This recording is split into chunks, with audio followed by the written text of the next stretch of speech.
Hello అండి. ఇవాల్టి మన రెసిపీ తాటి ముంజల పాయసం. తాటి ముంజల పాయసం వినటానికి కొత్తగా ఉంది కదా!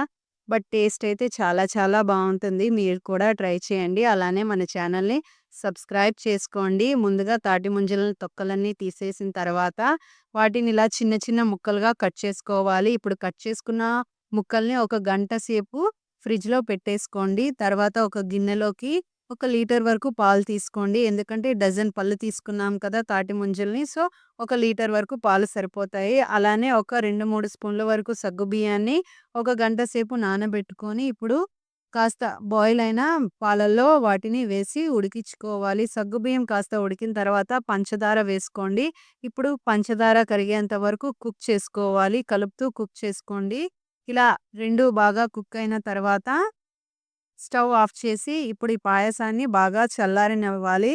చల్లారిన తర్వాత వేరొక బౌల్‌లోకి ట్రాన్స్‌ఫర్ చేసుకోండి. ఈ ట్రాన్స్‌ఫర్ చేసిన తర్వాత ఇందులో ఐస్ క్యూబ్స్ వేసుకోవచ్చు. లేదంటే కాసేపు మీరు ఫ్రిడ్జ్‌లోనైనా పెట్టుకోవచ్చు. ఇప్పుడు ఫ్రిడ్జ్‌లో పెట్టుకున్న తాటి ముంజల ముక్కల్ని అందులో వేసి చక్కగా కలిపేసుకోండి. తర్వాత మీకు నచ్చిన డ్రై ఫ్రూట్స్ వేసుకోండి. నేనిక్కడ బాదం, జీడిపప్పు వేసుకున్నాను. చక్కగా కలిపేసుకొని ఇప్పుడు చిల్‌గా సర్వ్ చేసుకుంటే ఎంతో టేస్టీగా ఉండే తాటి ముంజల పాయసం రెడీ. చాలా సింపుల్ కదండీ! మీరు కూడా ట్రై చేయండి. అలానే మన ఛానల్‌ని సబ్స్క్రైబ్ చేసుకోండి. నెక్స్ట్ మీకేం రెసిపీ కావాలో కిందన కమెంట్‌లో తెలియజేయండి.